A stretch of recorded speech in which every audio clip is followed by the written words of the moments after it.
Please be seated.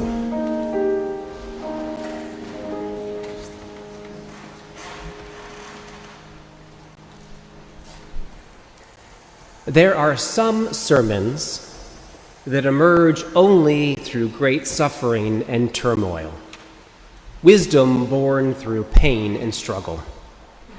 And there are other sermons that just seem to write themselves, as if someone else had picked up a pen and wrote the words out for you. This sermon is the product of both. Writing it came quite easily, but it's born from a recent struggle in my own life. Learning both how to let go of a child as he grows and matures, while also seeking to instill in him core values and priorities that will protect him through his life. This has been quite a struggle this summer, as my 17-year-old Aiden now has a job, has a car, and has his own ideas of what to prioritize in his life. Ideas perhaps different than his parents. I'm both exhilarated by the learning that he's engaged with, and it's delightful to watch him discover the simple joys of the beginnings of autonomy. And at the same time, I am utterly dismayed by his inability to conform to his parents' expectations, specifically about the appropriate time to come home and to go to bed. As early morning risers, both Willow and I head off to bed around 9:15 if we're feeling pretty frisky. I mean, not that way, no. I meant to say if we stayed up for a long while. That came out totally wrong. Always stay on script. 9:15, which is just about the time that Aiden is leaving the house to hang out with his friends. Before turning in, and before he departs, we give him clear instructions about returning home before midnight. And each morning when we get up, we consult the tracking app that details the comings and goings of his nocturnal exploits, with a timestamp indicating that he didn't return until 1:30 or 2 o'clock in the morning. We've now developed a morning ritual of debriefing about what happened the night before and where things went wrong. We talk about the importance of time management, about how to make the best choices that will allow one to have adequate amount of sleep, how to extricate ourselves from social situations when that's required, and how to keep oneself safe by steering away from trouble. And each time, as his parents, we walk away feeling pretty heartened by the instruction that we provide, and by Aiden's thought-felt reflection as he takes it to heart. And somehow we imagine the results might be different, and he may choose to conform to our own ideas and our values. And yet we discover each time that he's definitely his own person. Recently, on one of these conversations, he told us an involved story about why he didn't get home until after 2:30 in the morning that demonstrated how remaining open and not prejudging behavior in the parental project is essential. For when we listen to others' rationale for the choices they make, we are often both illumined and validated by what emerges. After an evening of talking by the fire and sumo wrestling at a friend's house on the south side, I don't know how they were sumo wrestling, but that's what they were doing, Aiden was driving back a different friend home to the north side. As he drove down Lakeview Avenue, he noticed someone lying on the sidewalk. But knowing it was late, he kept going to drop his friend off. By the time he was on his way back, he noticed this guy had fallen off the curb and was now lying in the street on Lakeview Avenue. And a moral quandary emerged.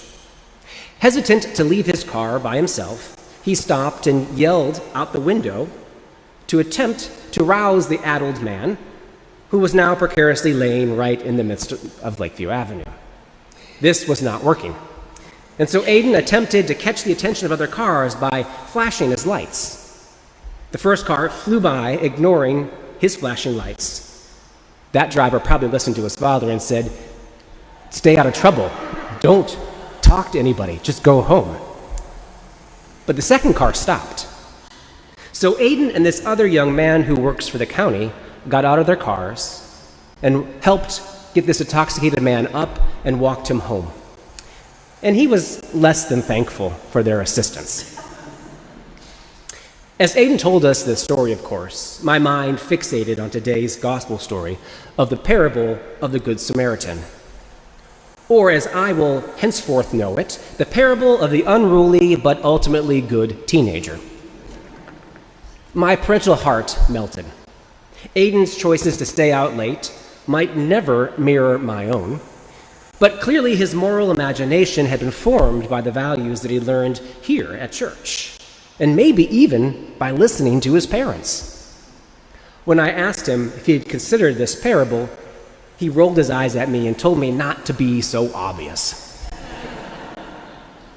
And yet, it proves the point that Jesus often made.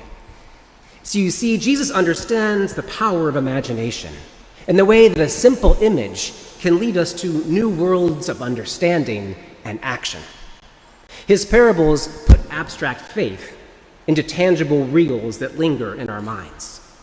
Rather than crafting a complex, dense theological response to the question, who is my neighbor? Jesus tells a story, a timeless story, with characters that are as believable today as they were then, centuries later.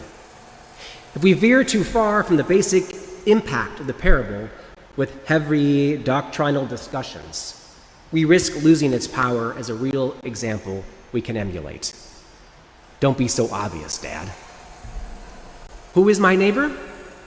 This is a relevant question for us, the church, to ponder. At church, we spend so much time seeking to instill values and to form ourselves into the kind of person that Jesus embodied for us, that we sometimes lose track. Like all good parents, we expound the importance of prudent time management, about dressing up for church sometimes, about how to make the best choices that will allow one adequate sleep, and how to keep oneself safe by steering away from trouble and those who we deem as trouble. When I grew up in the church, it was you don't drink, you don't dance, you don't play cards, all that kind of stuff. That's the kind of stuff we get to in the church, very restrictive. Steer away from trouble. And sometimes this drive to keep those we care about safe and secure misses the gospel entirely, putting up safeguards that keep us protected from others. The question, who is my neighbor, is not a safe question. And it definitely doesn't only happen during 9 to 5 office hours. As Aidan showed me, the question, who is my neighbor, is not even a question that happens during daylight hours. No, if we took this question seriously, we might find ourselves in a different world, a world where we hold ourselves accountable and act in solidarity with those who are hurting and need our care. But centuries after the original question that Jesus posed, we still muddle his response about loving God and our neighbors. We continue to stir up excuses for our hesitation and limitations in offering mercy or compassion. We call ourselves prudent by making good choices, by keeping certain folks out and counting them out as our neighbor. You see, Jesus doesn't identify why the priest or the Levite don't care. And so we fill in our own possible excuses. They weren't first responders, neither of them. They lacked expertise in triage care. Or maybe there was a concern about giving time to one in need that would steal time from someone else, more worthy. Maybe someone who's a pledger. Or maybe it's the sheer callousness or simple fear. The excuses are insignificant as Jesus turns the focus on the positive action that demonstrates a neighborly love. The law expert asks, who is my neighbor? And it reveals a self-focused motive. His primary concern is his own salvation, his own justification.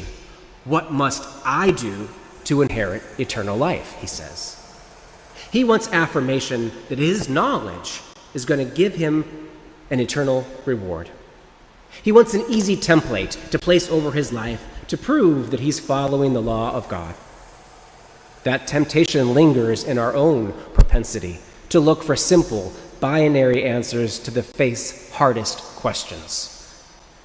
Who is my neighbor is a question that still lingers. For decades, Fred Rogers began each episode of his children's program with that song you know so well, Won't You Be My Neighbor?